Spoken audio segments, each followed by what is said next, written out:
This video and channel is for adult collectors only.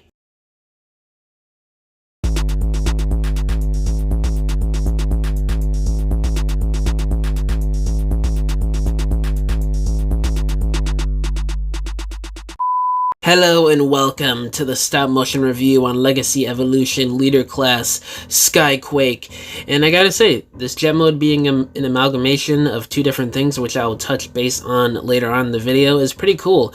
And the colors work well, there's no real mismatched colors going on, everything is well concealed in this jet mode. You don't see a lot of robot bits hanging out except for the feet, but even that is excusable because, you know, it doesn't really look like feet to me. The red highlights are cool all over the wings. You got the orange there for the clear plastic on the two cockpits, and a lot of nice silver details and sculpted details all over this guy that you would expect on a Generations figure, and especially on a modern day Generations figure, and a leader class at that. A lot of nice little wing options. You could flip them up, flip them down. Then on the back wings, you could flip those down, but they are on friction tabs. And then these ones can untab and flip up, go to the side, and then the other side, which is cool. And then these ones are just on separate pieces that you could flip out, which for customizers is a good option. Working landing gear is a fabulous touch as well. You got the front one here, which has some nice details on it.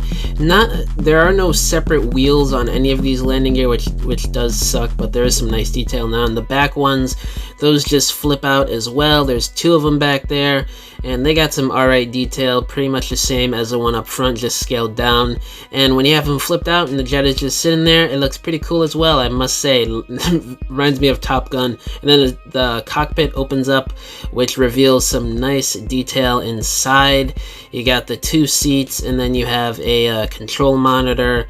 A lot of great details in there that are so tiny and minuscule. I can only imagine how hard it was to get those sculpted on there. The back thrusters do have pew compatible ports, except for the one in the middle, which is cool and kind of does suck that the one in the middle doesn't.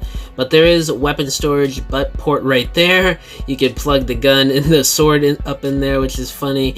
And at first glance, it does make for a nice weapon storage up in there to shoot while you're flying. But then once you set it down with the landing gear, it makes it all wobbly because the gun sits lower than the wheels. So it just makes it all loose and wobbly when you have the landing gear. And then a bit of a nitpick is that the front cockpit doesn't really tab in too well. It's a little bit loose of a tab than what I'd like.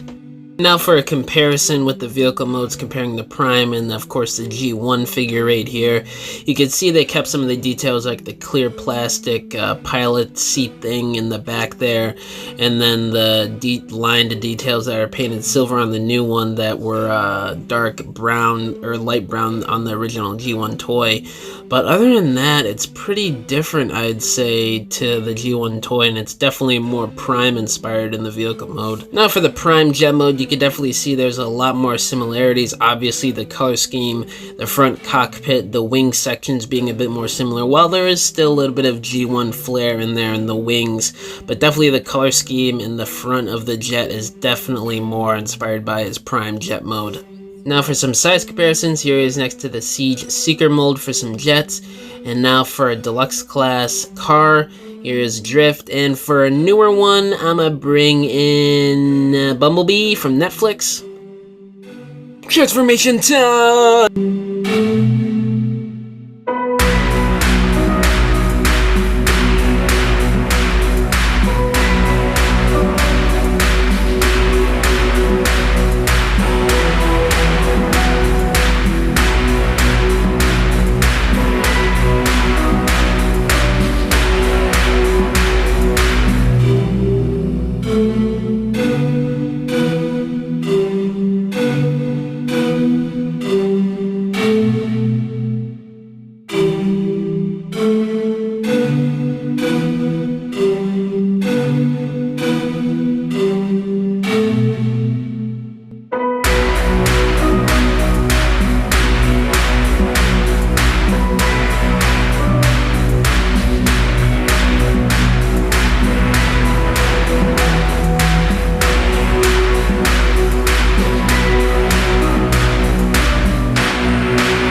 And there you're all done with transformation. I think the transformation is pretty good. It's about 27 steps, they say, nothing too simple or too complex.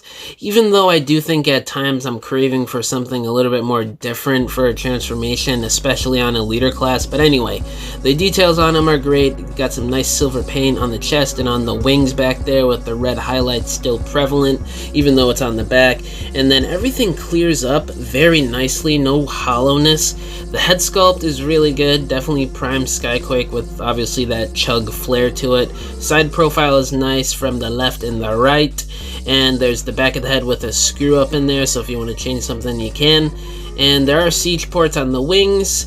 The hands, by the way, check out that they sculpted the thumb away from the fingers. If you guys know me, long time on this channel, you know I hate those circular jack-off hands. I just hate it. Ports on tops of the shoulders. Got a couple on the lower legs on each side, couple on the back of the wings there, and lastly at the bottom of the feet. I just want to give a quick better look at his chest, admiring all the nice silver paint and the gunmetal gray paint there. Very nice chest in my opinion, homaging the G1 design. Articulation time!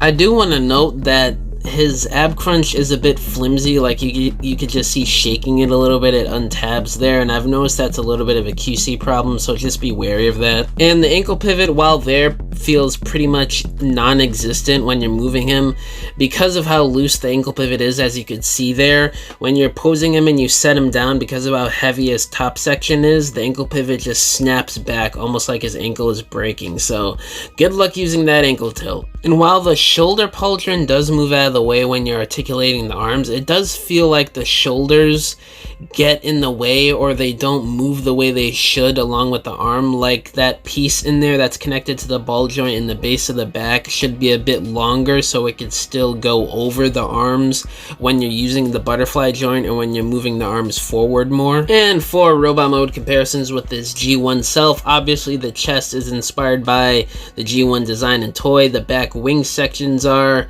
and I guess you could say the head sculpt too, but that just owes more to the prime design being an homage to G1 SKYQUAKE. And then there he is next to the prime toy and design.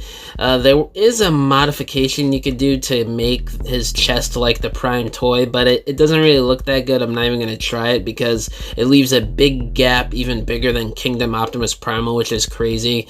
So I don't think it's really intentional. It doesn't really look good either, but obviously the colors and the head sculpt are some similarities in the lower legs and the arms and the shoulder pauldrons, but that's about it. The chest is obviously G1 and the back section and the wings. Another thing to be careful of is when you're moving the head, the ball joint socket is clear orange plastic, as you can see there, so I don't see that lasting too much over time. That is a bit crazy that they would do that, knowing how fragile clear plastic is, especially on an articulated joint like this. Why would they do this? Why? Let's do some size comparisons.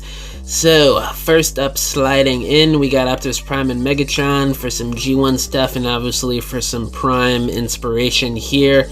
And then next up, let's do Starscream and RC mold. I'm using Flame War because I don't have RC, because I think the mold looks terrible using or making it to be Prime RC. That's just my opinion. And lastly, there he is with Bumblebee and his Wavemate animated Prowl. It's crazy to see these two next together that are in the same wave and generations. It's crazy that just a couple years ago we were getting mainly G1, and now we're getting updated figures of SKYQUAKE and animated Prowl. Awesome times we're living in. And for his accessories, the Gatling gun, it's got some nice details on it that you expect on a Gatling gun, and you could take out the sword that's stored underneath and flip out the tip of it, and that's alright. It's clear plastic though, which I'll talk about later, but anyway, you can flip out a handle that's on a ball joint, and the tip of it is pew pew pew compatible.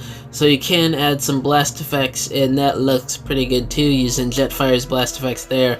But there is a stress mark on the ball joint. It came right out of package like that. It wasn't even after me playing with it, so just be careful of that.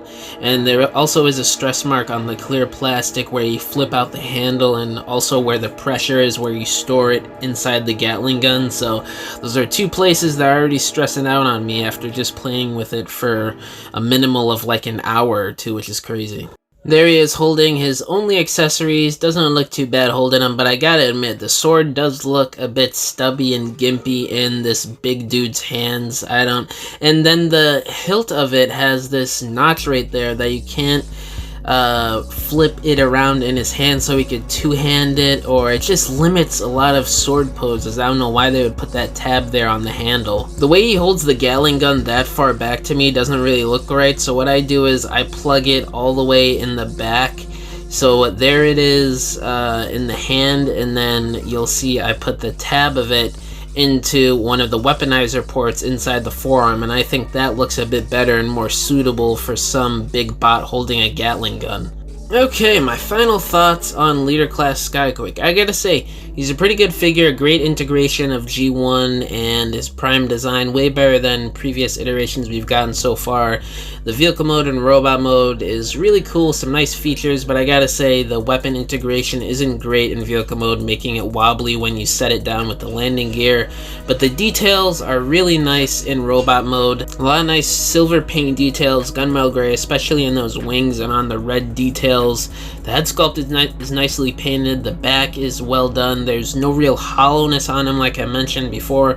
So overall, the robot mode is really well done, I really gotta say that. So taking everything into consideration, the pros and the cons of this figure, the wobbly cockpit tab, the ab crunch tab, the wobbly ankle pivot, the way the butterfly joints work, the stress marks on the Gatling gun and on the clear plastic sword, the way the handle with that tab is on the sword, the way the Gatling gun looks and how it tabs in, the sword, the way it looks when he's holding it, how small it is. I gotta say, the weapons really weigh this guy down, and after all that, I really gotta give him an 8 out of 10 to a 7.5 out of 10. The robot mode and the vehicle mode, the way those look, are really saving this guy. So yeah, that's pretty much my ratings, 8 to a 7.5 out of 10. If you want to get this guy, go ahead, but just be wary, his accessories are very underwhelming in my opinion. And you may be wondering, why didn't I show off the needle nose gimmick? Well, everybody else has shown it off and I haven't gotten needle nose yet because I haven't really cared too much to get the figure, and I'm not in a rush to get him, and I didn't want to just get him to show off a gimmick that everybody's seen online already.